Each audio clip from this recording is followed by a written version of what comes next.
All right, well, thanks for having me speak at the conference this year. I appreciate it. My name's Adam Turpin. I'm the director of SCRAM Wildlife Control here in Columbus.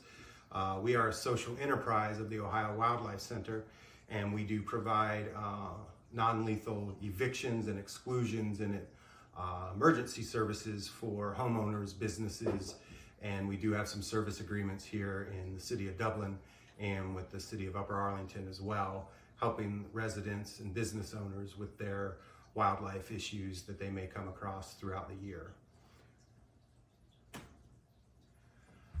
So what SCRAM Wildlife is, again, a social enterprise. So what we do for the Ohio Wildlife Center is operate the non-lethal nuisance control services. And with those, with that revenue that we bring in with those services, that helps offset our 501(c) status here at the Ohio Wildlife Center, which is a free hospital to the community. We receive over are close to 8,000 animals this year already from all 88 counties here in Ohio. So people with all types of different issues may bring those sick or injured animals to our facility on Billingsley Road. Once they admit that animal, our medical staff then triages that animal and determines what the best plan of action is for that particular animal. Once they receive treatment at the facility on Billingsley Road, they may then make their way out to our other facility on Cook Road, where we have a pre-release facility. It's about a 5.5 acre facility where we house those animals, care for those animals, and treat those animals accordingly until they can be released back into the wild. So we have a huge staff of volunteers. However, now during our COVID crisis, we have diminished some of our volunteer help, and now those responsibilities are solely on those of our limited staff here. So it is a large operation that requires a lot of hands on deck, and we're happy to do this and provide this service for Central Ohio and residents here close to Columbus. People choose SCRAM for all different types of reasons. It may be that they have an animal in the chimney, an animal underneath a deck, shed, or a porch.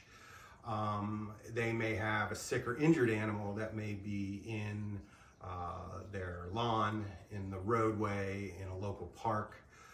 So things that they may see passing by going from work or to the gym perhaps. We get all types of calls.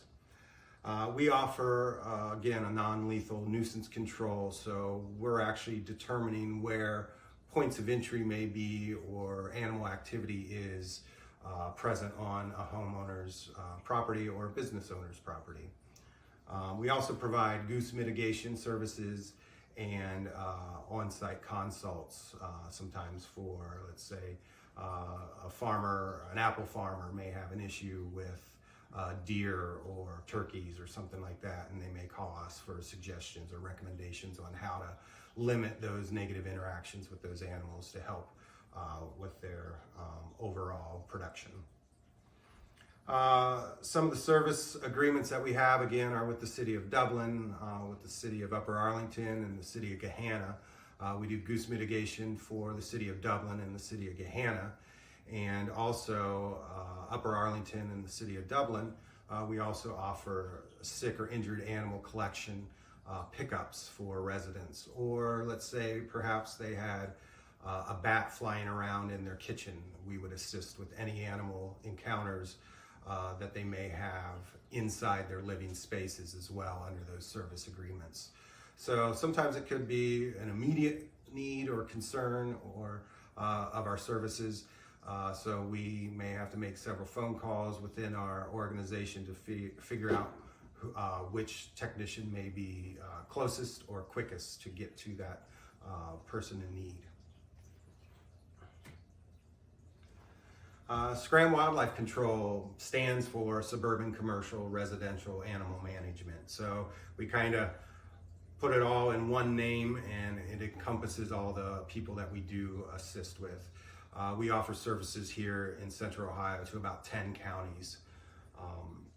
We were established in 2001 as the social enterprise of the Ohio Wildlife Center. We saw a need for that with the increased number of phone calls that we receive through our hotline as well. So we do have a hotline that people can call that has information regarding maybe a specific situation with a deer or eastern cottontail rabbit. We get a lot of calls for it as well. So we do have a hotline that people can call, and it will direct you and prompt you to the right direction regarding your particular situation. We utilize the biology and behavior of these animals really to solve the issues.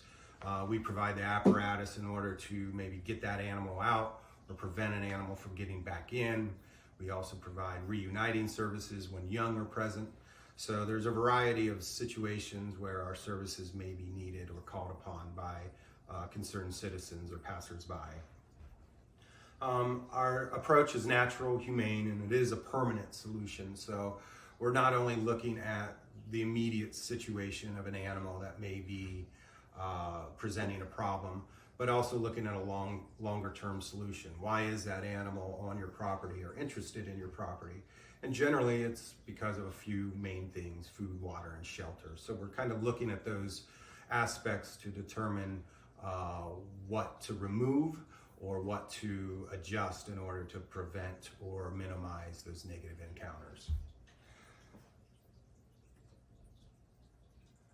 So we are mission driven in the sense that we provide a permanent solution to prevent and resolve these conflicts between people in Ohio with their native wildlife.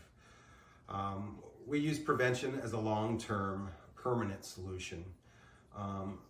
This in turn reduces animal suffering in the sense that we're not using any traps whatsoever. We're allowing the animals to simply leave a problem area and not return to that area.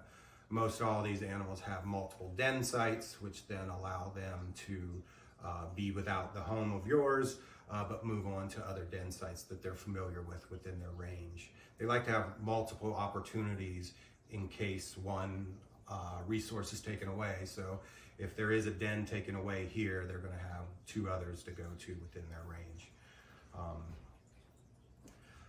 We promote harmony between humans and wildlife, so we do understand that we are encroaching on their natural habitat, and these animals are very adaptable, so they're able to easily return to those new neighborhoods, and now they have more resources than they did before. If it was a woods or a grassy area, they would now have perhaps a bird feeder at every backyard, or perhaps a cat colony that may be in the neighborhood, providing a consistent, reliable food source, water source, and in most cases a denning site. So if you got a deck, shed, or a porch or a chimney, these animals may take that opportunity. All of our technicians are certified through the Ohio Department of Natural Resources. We are all certified as a nuisance control operator. That is a certification that we must renew every 3 years and take a test on, so we stay current on any changing laws. We do have to renew that each year as well, but only test on it every 3 years.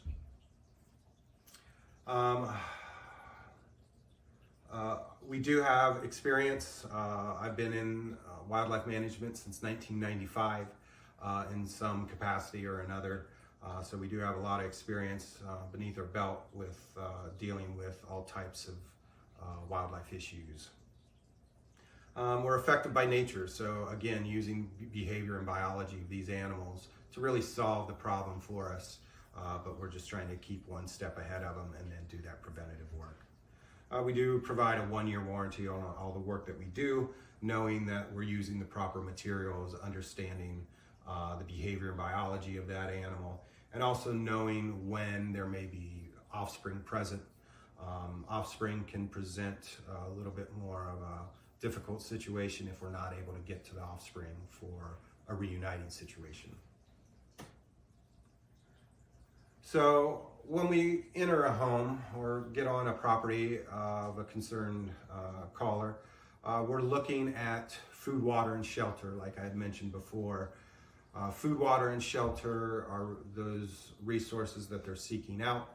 if they're provided in a consistent, reliable manner, you're going to have more and more interactions, whether they be negative or positive, more interactions with animals on your property. So if you're looking to attract animals, then you want to provide these things. If you're looking to detract, you want to remove those items. So like I said, bird feeders, although targeted for birds, many animals will rely upon that feeder situation. So you may see birds during the day, but at night it's certainly being visited by many other mammals in most cases. We implement an integrated plan based on the behavior and biology of the animal in question at your home, and looking at all the points of entry. So points of entry are really the main point of egress for these animals, and we have to determine if there's multiple points of entry or if there's only one, and then address those accordingly. Looking at the home like a cracked eggshell, and really providing a way to close off those cracks so we can divert that animal's behavior or eviction through that main point of egress through our one-way door. So we're looking at places on a home that would show high areas of egress. And those may be at your chimney, at your roof ridge line, where your soffit meets your shingle, underneath a deck, a shed, or a porch. These animals are going to seek those areas out, especially now, this time of year, when temperatures are dropping. It's wet in the season, and these animals are looking to be dry and warm for the winter. We offer training for city staff, so parks and recreation departments, tree crews, things like that. So if they do come across sick or injured animals when they're out in the community, as they are most days, and good eyes in the community for wildlife situations, we can train them on how to handle animals, how to collect animals, how to transport properly. In our Goose Mitigation, we offer training to help identify nests, and then train on egg addling as well. So we use many techniques while evicting and excluding, or looking at reducing negative interactions. And those techniques are used based on what we're finding and also what we're not finding. So if we're finding evidence that gears one way, we may use different techniques than if we're not finding certain aspects or certain activity. So paw prints and droppings help identify those animals, but then we have to identify passive travel, where they're moving from and to, and why they're doing that, and then getting up on ladders and roofs in order to determine where they're then egressing into homes or businesses. During the inspection, we would be going into an attic space. In the attics, we can really tell a lot of what's going on. So we can look at insulation for passive travel. The size of those passive travel or tunneling there would then be a good indicator as to the size of the animal. So tunneling and insulation, the size of a golf ball, we're looking at mouse activity, and probably seasonal at that.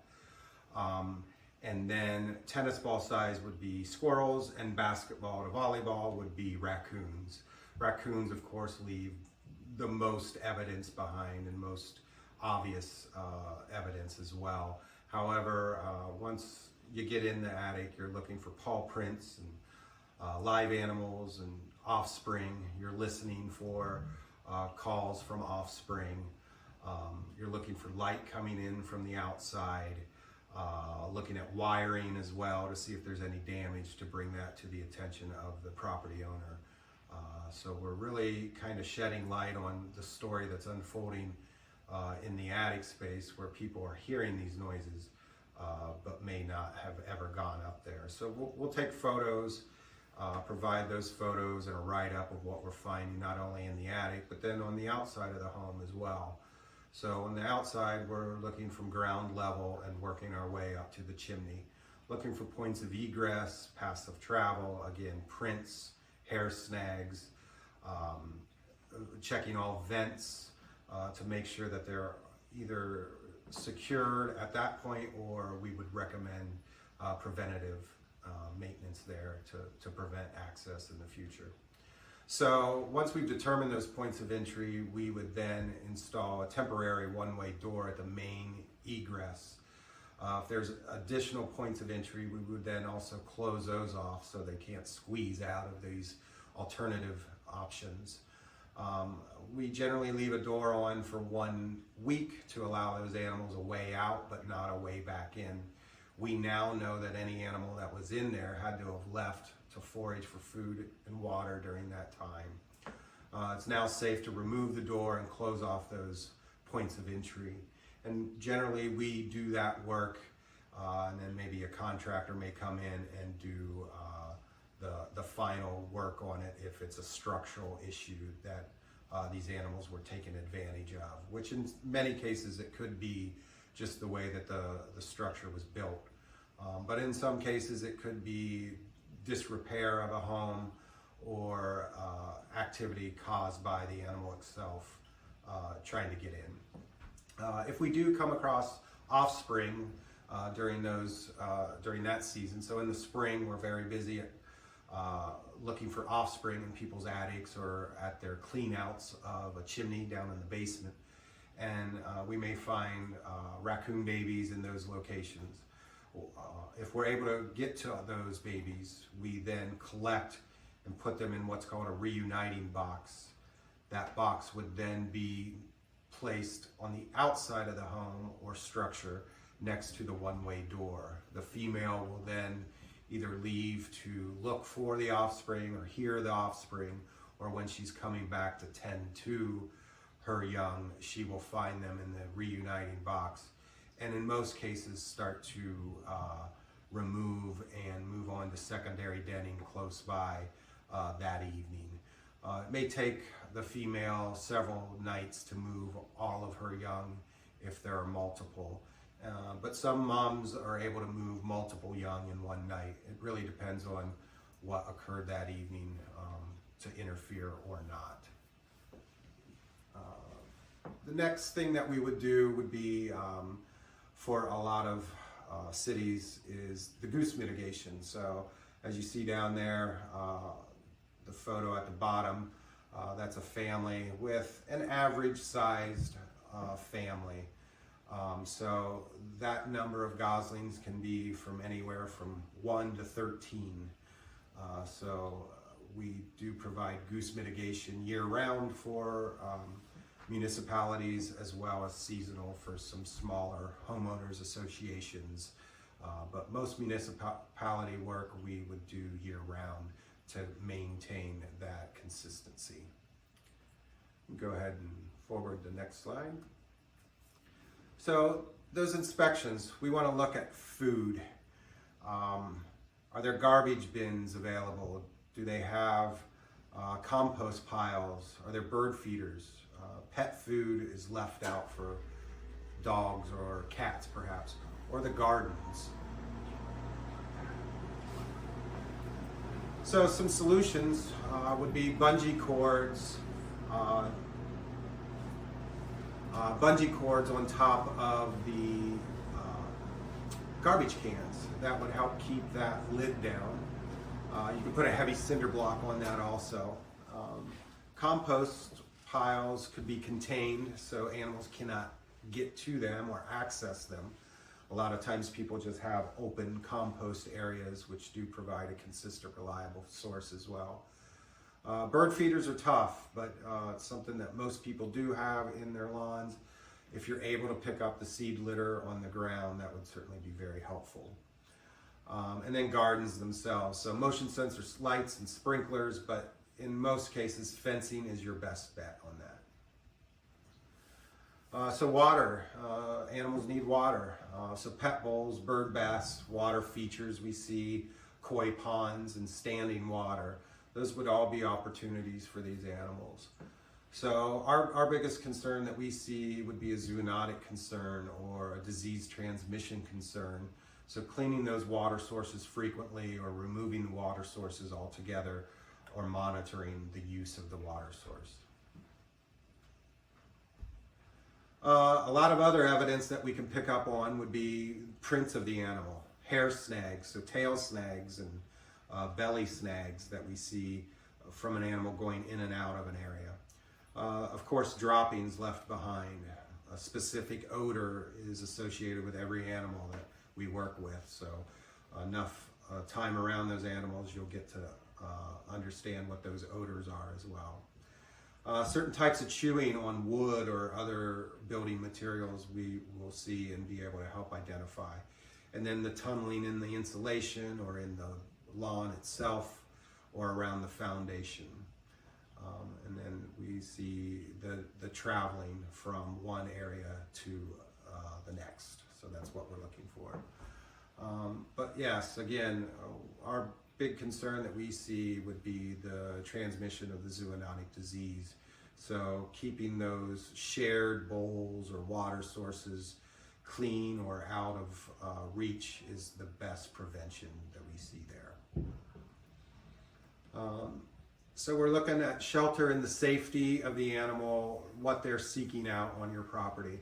So window wells, decks, sheds, and porches, under foundations, side vents, attic vents and drip edge, roof vents, junctures where different materials are meeting, and chimneys. Those are all areas that we see animals seeking out. So solutions for some of those are prevention. Window well covers are a very simple solution, but we often get calls of skunks that get trapped in window wells. So a simple cover would prevent that from occurring. Underground skirts are preventative measures that we do provide for businesses and homeowners to prevent animals from going underneath and seeking out shelter. Also mitigating gaps anywhere that there are gaps or opportunities, providing screening for side vents or attic vents, making sure a home does have drip edge. That's a very common point of entry, which is consistent along any gutter line. So we're looking at that to bring that to the attention that a homeowner may need the installation of drip edge on their home. And of course, chimney caps. So animals that seek out chimneys, raccoons, bats, and birds of all type, chimney swifts, which are a very loud bird once they're in there. And these animals do have federal protection. So there are certain times of the year that we can address, and other times you may have to live with some of this screaming in your chimney until they're able to leave on their own. And then at that time, we would advise capping off. So again, looking for all this evidence in order to help shed light on what's going on your property. Here we have some of the things that we do come across. There's one of our technicians up there by one of the largest bat guano piles in a residential that we've come across. And then so these aren't great photos that we're looking at, but they are images that we do come across daily that help shed light on your situation. So we've got raccoon prints down there, two real good ones on the bottom lower left, and then raccoon prints going up and down the porch column there, which is very common. So those are the types of things that we're looking at to help kind of bring a solution together. This kind of shows some of the one-way doors. The top right photo is working off of a roof ridge vent where we had squirrels getting in and out. The lower bottom right is also showing a one-way door, and that was for a woodchuck job where animals were getting underneath that structure. So we installed an underground skirt for prevention and tied a temporary one-way door in there. So we do have to follow state laws, federal laws, and then also know when it's offspring season. Here's some more examples. We've got a bat door and different types of one-way doors for squirrels and raccoons there. Again, a woodchuck one-way door there.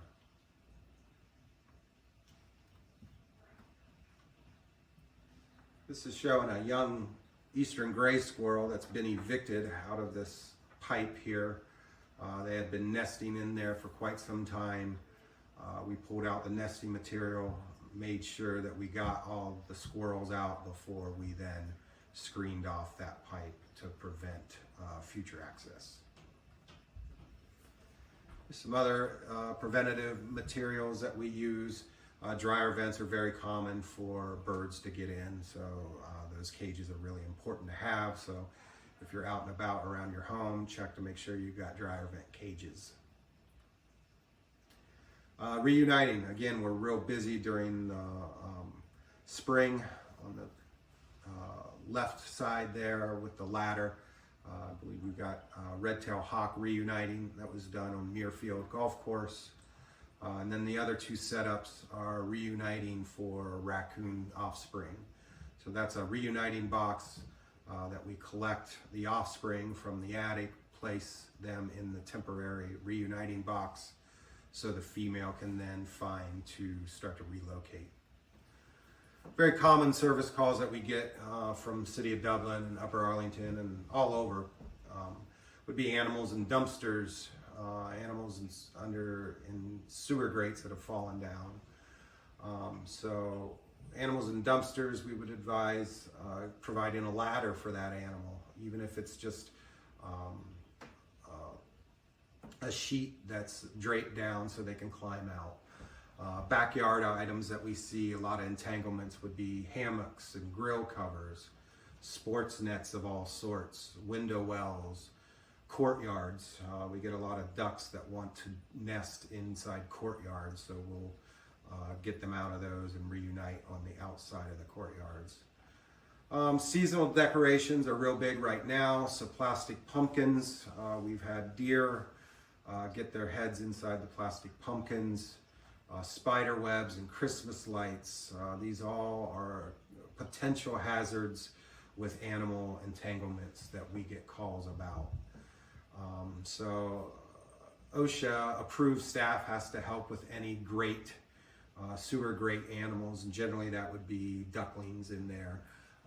But getting them out and collecting them all and reuniting them all at once is what we would do in a situation like that. We would advise to bring nets in when you're not using them to cover your window wells. Motion sensor sprinklers and motion sensor lights may help with discouragement, and appropriate fencing when necessary. And of all the calls we get now, we have started to get these types of calls. So face masks, people improperly disposing of their face masks. We're now starting to get calls about entanglements. So moving on to Goose Mitigation. These are two of our staff members, Quick and Blaze. They're border collies, highly trained border collies that we use on lead and off lead. We're using to trigger predator-prey instinct. We, in the City of Dublin, do 5 days a week and visit about 36 ponds. We also use lasers and remote control boats, drones, and egg addling when necessary. Being consistent is obviously very, very important. You need to educate the flock of geese just as much as they're educating you. So here's Quick at the zoo. We were checking a nest.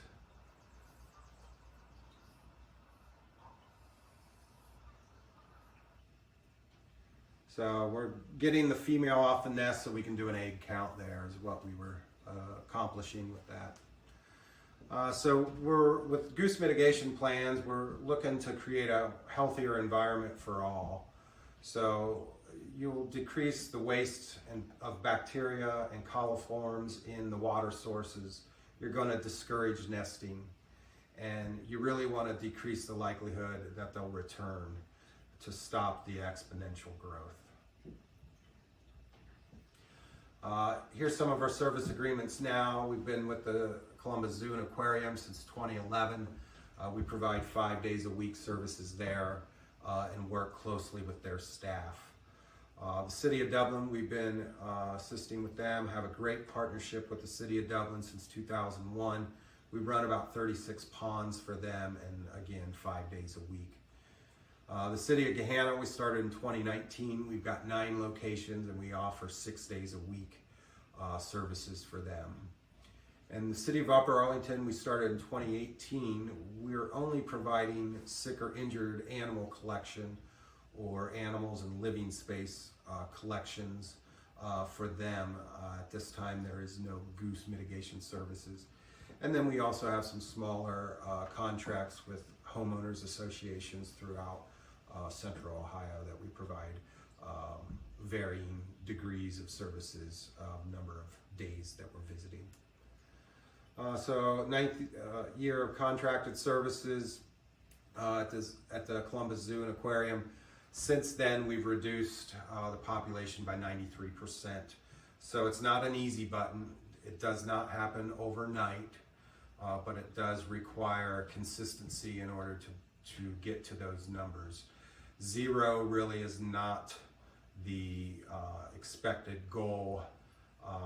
There does need to be some tolerance there in order to understand that if no habitat is being modified, the expectations of geese not being interested in those areas should not be considered to be reduced as well. So habitat modification would be the overall, maybe a longer term solution. So again, the City of Dublin providing sick and injured animals, transport, and we work closely with local law enforcement as they are sometimes our call takers and dispatchers for us. So last year, these are our numbers for the City of Dublin. 142 service calls that required our attention on or in the field. Those are our top 5 species you see there that we addressed as far as in-home evictions and exclusions, not necessarily sick or injured top 5. 187 animal rescues, so it does keep us busy. Those are the unknown calls that we're getting. And then you can see how much time we're spending and dedicating towards the goose mitigation in order to have and achieve the numbers that we are with those services. There's our contact information. Again, appreciate you having me here to speak to you all about some of the common calls that we have within our municipalities that we work with. Certainly contact me if you have further questions. Appreciate the opportunity. Thanks so much.